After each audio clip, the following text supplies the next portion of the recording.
Wow. What an interesting last 24 hours for sure.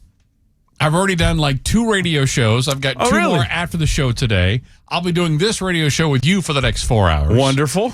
And we will get to all things. Obviously, topic A today is, do the Texans have enough people in the secondary to take care of their pass defense? I think so, Matt. One of the best secondaries in football they're going to have. All right. Is the pass rush good enough? No, stop. Oh, okay. Kevin Durant is a Houston Rocket. I want y'all to just sink your teeth into that for a second. Hell yeah! There you go. Perfect.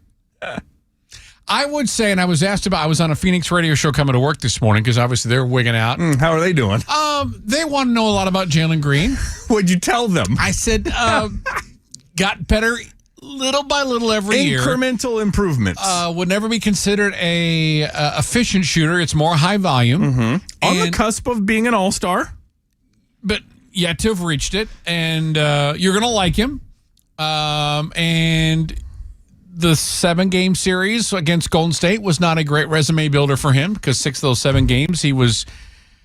No. I mean, he just didn't show up. He should have leaked out that he had food poisoning the whole time or something. I mean, it was horrible. Some sort of virus, thing, like a UTI or something. I don't know. Some cranberry juice. UTI. I don't know. I'm just throwing something out there. It can happen. I could have said flu, but Jonathan, I'm trying to be different. You know how it is. It can happen. So the bottom line is this. The trade that had been talked about for weeks and weeks and weeks and weeks and weeks, I knew it had to happen before the draft. So let me give you what's going to happen on Wednesday. It just shows you how screwy the NBA is with their calendar and what you can and cannot do. The Rockets have the number 10 pick in Wednesday's draft. They still do at this point, and they're going to draft somebody. And that person's going to put a Rockets hat on, but will never wear a Rocket uniform on, well, at least for the foreseeable future. Yeah. It'll be a Rudy Gay, Shane Battier situation. But it is kind of weird that they would go through all that. Yes. That young man's first opportunity, whoever it may be, to put an NBA hat on, to play for a team in the NBA, he worked all of his life, and the hat is meaningless. Yeah. Well, maybe he'll feel weird about it, but then he's going to get a giant check. He'll be all right. And he'll recover quickly. Yes. All right. Do you want to put the poll question out, or do you want me to do it? What's that? Just KD thoughts. KD, how we feeling? I think I did a poll question yesterday at SportsRV. And how is that? Should I retweet it? Let's see if you want. I said the Kevin Durant trade, good for the Rockets, bad for the Rockets. And isn't it funny? Didn't I tell you we did the one last week where it was, do you want Kevin Durant? And it was like 60% no. And I was like, as soon as Kevin Durant is a Houston Rocket, everybody's going to be like, oh my God, I can't believe this. 82% good trade.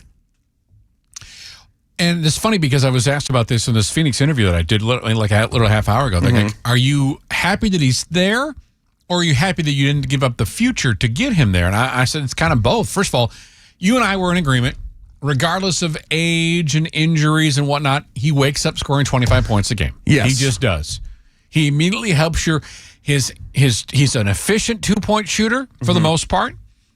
Okay as a 3-point shooter, right? What would you is it higher than okay? He's one of the greatest 3-point shooters of all time. But I'm talking about 37-year-old. I mean, what has he been the last couple of years? He shot 43% from 3 last year. Then I love him then. He's better than okay. He's glorious as compared to what it was around here. Come on now. I mean, the Rockets were 28th, 29th, or 30th in 3-point shooting last year. Yes. That didn't change. For his career, he's 39%. Last year, 43%. The year before, 41%. How many attempts is that per game? 6 and 5.4. Okay. So it's not a huge part of his game. I mean, attempts. 6 a game is pretty good. Attempts or makes? Attempts. 6 attempts isn't crazy big a number. That's got to be probably top 20 in basketball, right? A game? 6 a game? I don't know. I can go look. Yeah, that's fine. Point being is this. I'm happy that he's here. It's funny that some people have said you gave up too much. That's not what you didn't give up. When you didn't have to bring Jabari Smith to the table, when you didn't have to bring Tari Eason to the table, when you didn't have to bring up, for that matter, Cam Whitmore to the table. Part of me thinks that Cam can really flourish into this new situation that he's in. Part of me thinks that maybe they still aren't done with their offseason. What more do you think they would do? I would say It say sounds they're like to close me that the done. Phoenix-Houston deal may not be completely done. They have to get a third team. There's some salary issues, a little bit, very minutia kind of stuff. Okay.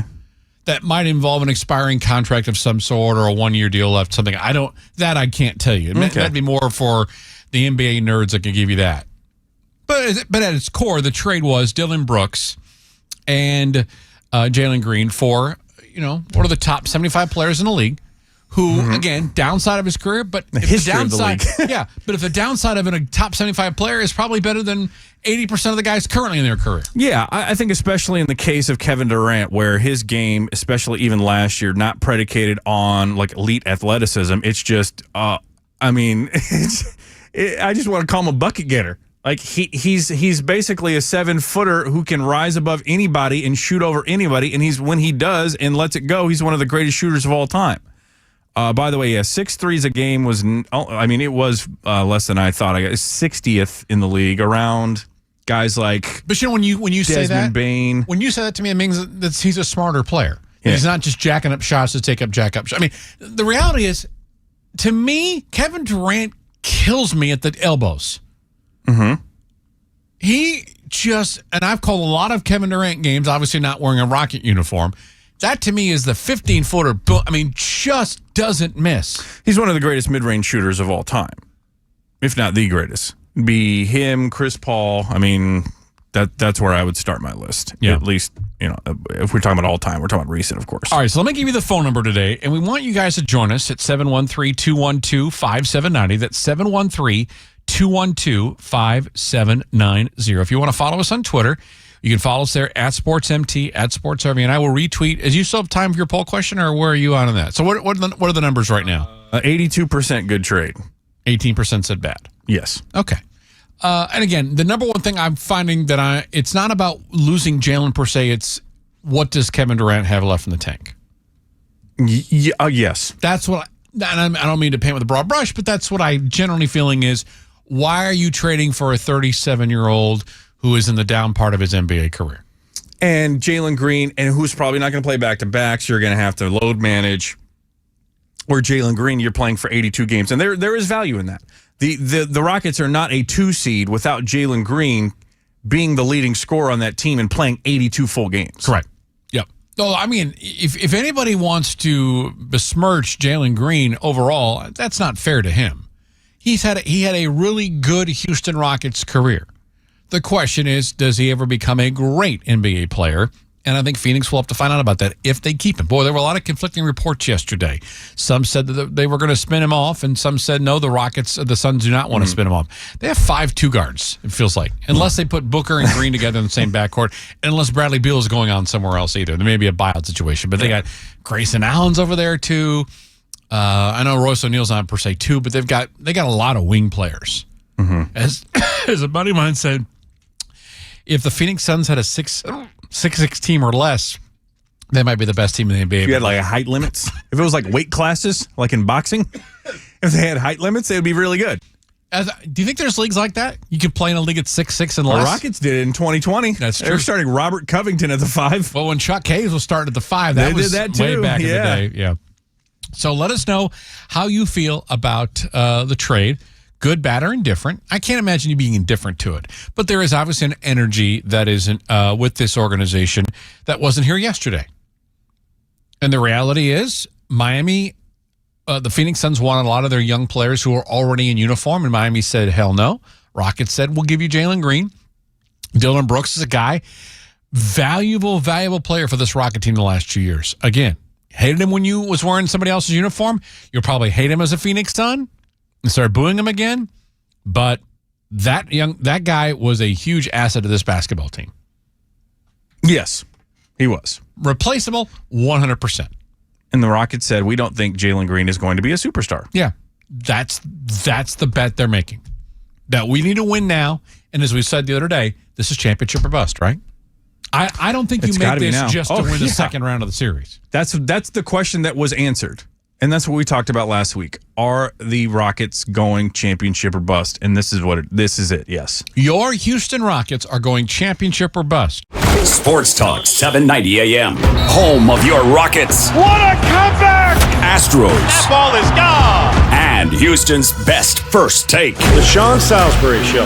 Middays, the Matt Thomas Show with Ross keeps you locked on local. Love our sports teams. We have passion. And the best afternoon team talking your teams. Hey, it's Adam Clanton. This is Adam Wexler. The A-Team.